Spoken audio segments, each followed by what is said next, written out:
Tearsmith 1. A new home. Dressed in sorrow, she was still the most beautiful and radiant thing in all the world. They want to adopt you. These were words I never thought I would hear. I wanted it so much, had wanted it ever since I was a little girl, so for a moment I thought I must have fallen asleep and be dreaming again. But this wasn't the voice from my dreams. It was the gruff bark of Mrs. Fridge, her voice infused with the usual contempt.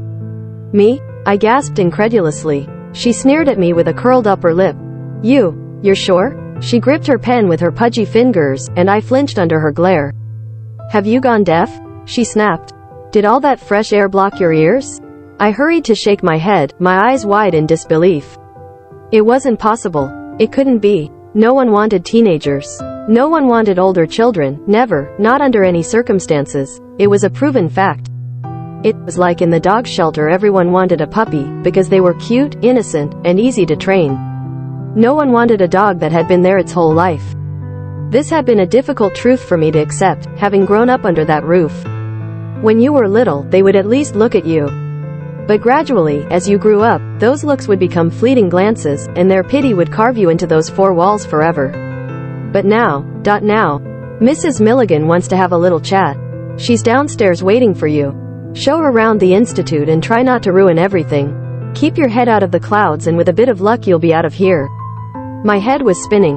The skirt of my good dress fluttered against my knees as I climbed down the stairs, and again, I wondered if this was just another of my daydreams. Surely, it was a dream. At the bottom of the stairs, I was greeted by the kind face of a mature woman, clutching an overcoat in her arms. Hi, she smiled, and I noticed that she was looking me directly in the eyes. That hadn't happened in a very long time. Hello, I exhaled. She told me that she'd noticed me in the garden earlier, as she was coming in through the institute's wrought iron gates. She had seen me in the long grass, lit by the shafts of sunlight filtering through the tree leaves. I'm Anna, she introduced herself as we started to walk. Her voice was velvety, mellowed by age. I gazed at her, enraptured, wondering if it was possible to be electrocuted by sound, or to be so enamored by something you'd only just heard. What about you? What's your name? Nika, I answered, trying to contain my emotion. My name is Nika. She looked at me curiously, and I was so keen to hold her gaze that I didn't even look where I was stepping. That's a very unusual name. I've never heard it before. Yes. My gaze became evasive and shy. My parents named me. They were both biologists. Nika is a type of butterfly. I remembered very little of my mom and dad, and what I could remember was hazy, as if I was looking at them through a dirty window. If I closed my eyes and sat silently, I could just about make out their faces looking down at me. I was 5 years old when they died. Their tenderness was one of the few things that I could remember, and what I most sorely missed. It's a really lovely name, Nika. Her lips rolled around my name as if she wanted to taste how it sounded. Nika, she repeated decisively, with a graceful nod. She looked into my face, and it felt like a warm light was beaming down on me. It seemed as if my skin was glowing under her gaze, as if a single glance from her could make me shine. This was a big deal for me. Slowly, we wandered around the grounds of the institute. She asked me if I'd been there long, and I replied that I'd basically grown up there. The sun was bright as we strolled past the climbing ivy. What were you doing before? When I saw you over there? She asked during a lull in the conversation, pointing towards the shoots of wild heather in a distant corner of the grounds. I quickly turned to look where she was pointing, and without knowing why, I felt the urge to hide my hands. Keep your head out of the clouds. Mrs. Fridge's warning flashed through my mind. I like being outside, I said slowly. I like the creatures living here. Are there animals here? She asked, a little naively, but I knew I hadn't explained myself very clearly.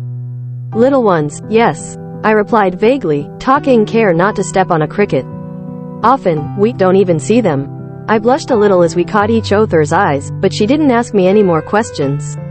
Instead, we shared a gentle silence, listening to the jays chirping and children whispering as they spied on us through the windows. She told me that her husband would arrive at any moment. To get to know me, she implied, and my heart felt so light I felt like I could fly. As we went back inside, I wondered if I could pour those feelings into a bottle and keep them forever. Hide them under my pillow and bring them out to watch them shine like a pearl in the darkness of the night. I hadn't felt so happy in a long time. Jin, Ross, no running, I said good-naturedly as two children rushed past, jostling my dress. They snickered and ran up the creaky stairs. I turned to look at Mrs. Milligan and realized that she had been watching me. She was gazing deep into my eyes with a touch of something that seemed almost like admiration. "You've got really beautiful eyes, Nika," she said unexpectedly. "Do you know that?" Embarrassment gnawed at me. I didn't know what to say. "Everyone must tell you that all the time," she prompted tactfully. But the truth was that no one at the grave had ever told me anything of the sort.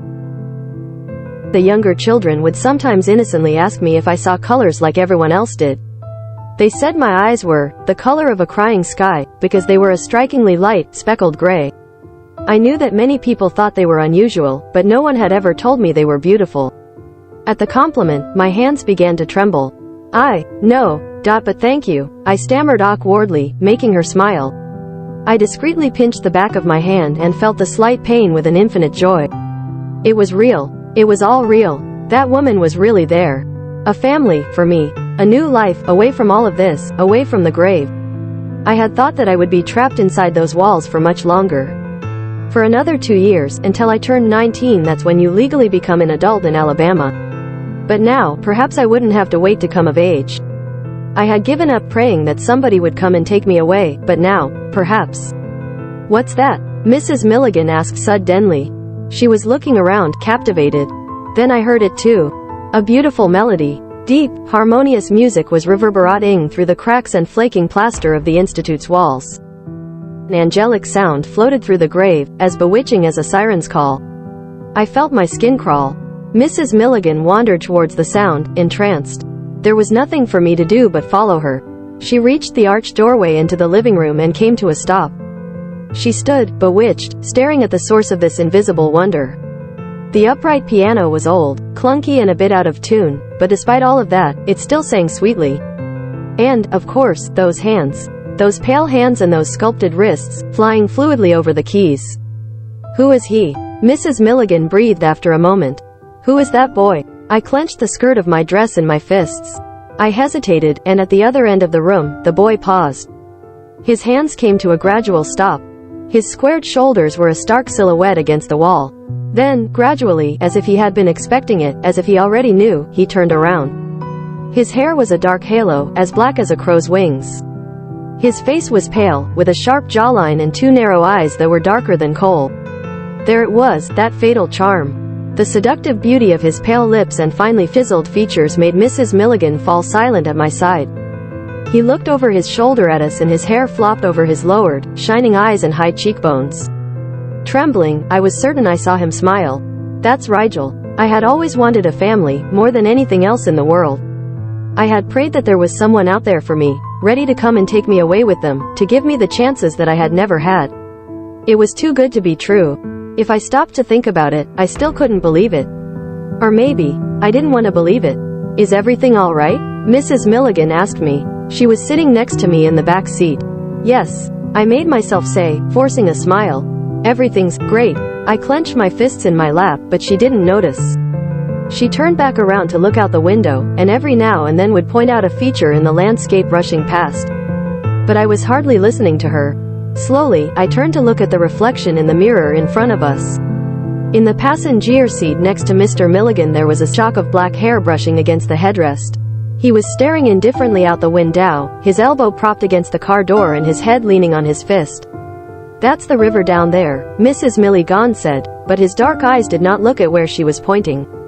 Through his black eyelashes, he blandly observed the landscape. As if he'd heard my thoughts, his eyes suddenly met mine in the mirror. His gaze was piercing, and I quickly looked away. I refocused on what Anna was saying, blinking, nodding and smiling, but I felt his eyes burning into me, holding me captive. After a couple of hours, the car slowed down and we pulled into a leafy neighborhood. The Milligans lived in a small brick house, identical to the others on the street. It had a white picket fence, a mailbox, and an ornamental windmill amongst the gardenias. I glimpsed an apricot tree in the back garden and strained my neck to get a look at it, genuinely curious about that little patch of green. "Is it heavy?" Mr. Milligan asked, as I picked up the cardboard box containing my few belongings. "Do you need a hand?" I shook my head, touched by his kindness, and he led us inside. "Come on, this way." "Oh, the path is a little worse for wear. Watch out for that slab, it sticks up a bit." "Are you hungry? Do you want something to eat?" Let them get settled in first, said Anna softly, and he pushed his glasses up his nose. Oh, yes, of course. You must be tired, right? Come. He opened the front door. I saw "home" written on a doormat on the threshold and felt my heart racing. Anna tilted her head. Come in, Nika. I took a step forward and found myself in a narrow entrance hall. The smell was the first thing that struck me. It didn't smell like the moldy walls or damp ceilings of the grave. It was an unusual smell, deep, almost intimate. There was something special about it. I realized suddenly that it was Anna's smell. I looked around with shining eyes. The wallpaper was a bit shabby in places. There were a few picture frames dotted about on the walls, and a doily on the table, next to the key bowl. It all felt so lived in and personal that I was frozen in the doorway, unable to move a muscle. It's quite small, Mr. Milligan said, scratching his head in embarrassment, but I didn't even register his words. God, it was perfect. Your bedrooms are upstairs. Anna started climbing the narrow staircase, and I took the opportunity to steal a furtive look at Rigel. He was holding his box under one arm and looking around with lowered eyes. His gaze swept swiftly from side to side. His expression gave nothing away. Klaus, Mr. Milligan called, looking for someone. Where's he got to? I heard him bustling away as we headed upstairs. We each settled into our own rooms. This used to be another little living room, Anna told me, opening the door to my new bedroom. Then it became the guest bedroom. You know, if we had a visit from a friend of... She hesitated, freezing for a moment. Then she blinked and forced a smile. It doesn't matter. Anyway, it's yours now. Do you like it? If there's something you'd like to change, or move, I don't know. No, I whispered, standing in the doorway of a room that, finally, I could call all mine. No more shared bedrooms, or roller blinds that let the morning sun through. No more freezing, dusty floors, or dreary, mouse-gray walls. It was a lovely room, with wooden floorboards and a long, wrought iron mirror in the far corner. There was a breeze coming in through the open window, softly fluttering the linen curtains, and the clean bed sheets gleamed white in contrast to the warm, vermilion bed cover. I found my fingers brushing the snow-white corner of the sheets as I approached the bed with my cardboard box still under my arm. I checked that Mrs. Milligan had gone, then hurried to bend over and smell them. The fragrance of fresh laundry flooded my nostrils and I closed my eyes, taking deep, inebriating breaths of it. It smelled so good. I looked around, unable to believe that all this space was just for me. I put the box on the nightstand, opened it and reached inside. I took out my little caterpillar plushie and placed him on the middle of the pillow. He was a bit gray and tattered, the only memento I still had of Mom and Dad. I looked at the pillow with shining eyes. Mine. I took my time sorting out my few belongings. One by one, I hung up my shirts, my lumpy sweater and my pants. I checked all my socks and shoved the ones with more holes to the back of the drawer, hoping they'd go unnoticed back there. Before I headed back downstairs, I took a final look at my room from the doorway and wondered with anticipation if the smell of it would soon start clinging to me, too. You're sure you don't want anything to eat? Anna asked later, looking at us with concern. Not even a quick bite. I declined, thanking her. We had stopped for fast food on the way, and I still felt full. She seemed uncertain. She gazed at me for a moment, then looked over my shoulder. What about you, Rigel? She hesitated. Am I pronouncing it right? Rigel? She repeated, pronouncing it as it was written. He nodded and, as I had, declined. Okay, she gave in. There are cookies, and the milk's in the fridge. Anyway, if you want to go and get some rest. Oh. Our bedroom's the one at the end of the hallway, if you need anything at all. She was worrying, I realized, with a light fluttering in my chest. She was worrying about me, if I'd eaten, if I hadn't eaten, if I needed anything. She really cared, and not just about passing inspections like Mrs. Fridge had, on the occasions when child protection came to tick off that we were all clean and had full stomachs. No, she genuinely cared. As I went back upstairs, trailing my hand along the banister, I toyed with the idea of coming back down in the middle of the night and eating cookies at the kitchen counter. It could be like the movies we used to steal glimpses of through the crack in the door when Mrs. Fridge fell asleep in the armchair in front of the television. As I reached my bedroom door, the sound of footsteps made me turn around. Rigel appeared at the top of the stairs. He turned away from me, but I was sure that he'd seen me. I suddenly remembered that he was also a part of this beautifully embroidered tapestry.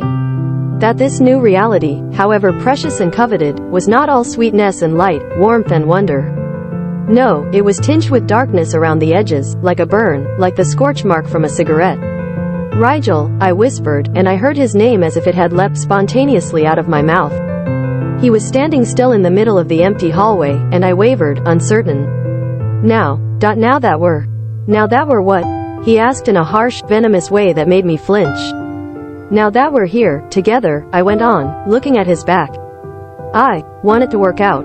I wanted all of it to work out, and there was nothing I could do about it. The tapestry included him, that sooty stain. In a burst of desperation, I prayed that he wouldn't destroy the delicate stitching of this lacy dream, that it wouldn't all unravel before my eyes. He paused for a moment, then, without a word, started walking away towards his room. My shoulders slumped. Rigel, don't come into my room, he spat. Not now, not ever. I looked at him anxiously, feeling my hope melt away. Is that a threat? I asked quietly, as he turned the door handle. I saw him opening the door, but at the last moment he hesitated.